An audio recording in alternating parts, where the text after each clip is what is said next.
the great things about Meyer's Art of Combat, specifically the Dussack section, is that not only does he give you devices and principles and different techniques for using the Dussack, he also gives you basic drills that you can do yourself, but also for us instructors this is useful because we can run our students through them, and they're very valuable lessons. The first one that he covers is a straight down the vertical line scalp cut into the long point. This drill just uses a basic shuffling forward and back for its footwork, and it begins in the steer on the left side. So from here, what we do is take a passing step forward and cut into long point down the scalp line. After that cut, we let it go into hanging Dussack as the left foot comes up and the stance stays low, and we cut forward again. Looking from the other side, we're in the steer. Notice the stance stays low. We don't want to be hopping up too much. We're in the steer. We perform our scalp cut into the long point. So the point of the Dussack needs to be facing right at about the chin of the opponent. From here, we come into hanging Dussack. The stance stays low. Cut again. Come up and cut again. Meyer instructs us to do this coming backwards as well. When you're drilling this, an important thing is to keep the stance low. Your legs are going to burn, it's going to hurt, but you're going to get a lot stronger, and it allows you to avoid the kind of popping up that's often seen in sparring. What can happen is that if you go from a low stance and you come high before you cut, you leave this big opening. Your action becomes presented.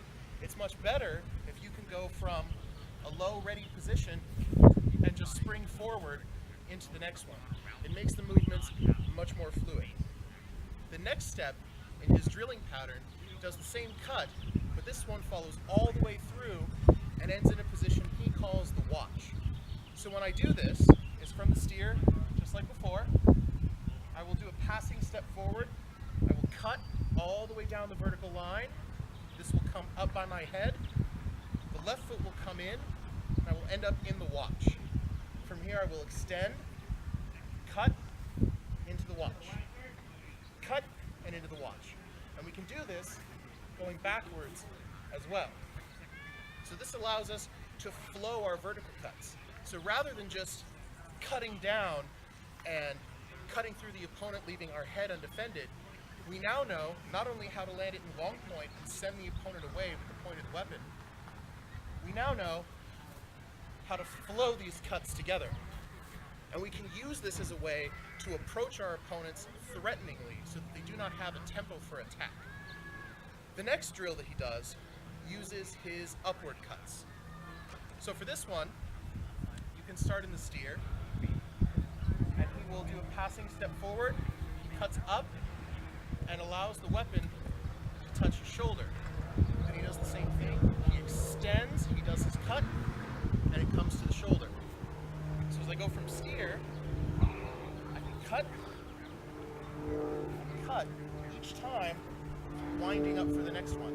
So your cuts will take on kind of a rising diagonal X pattern. So if I were facing you, I'm here, I cut up, and I cut up. One of the big things about Meyer's drills is that he tends to prefer the right foot forward after you've done the initial pass. So from the steer, rather than doing these passing steps each time, he keeps that right foot forward. He breaks that rule in his later devices, but it's very useful when you're teaching students their basic footwork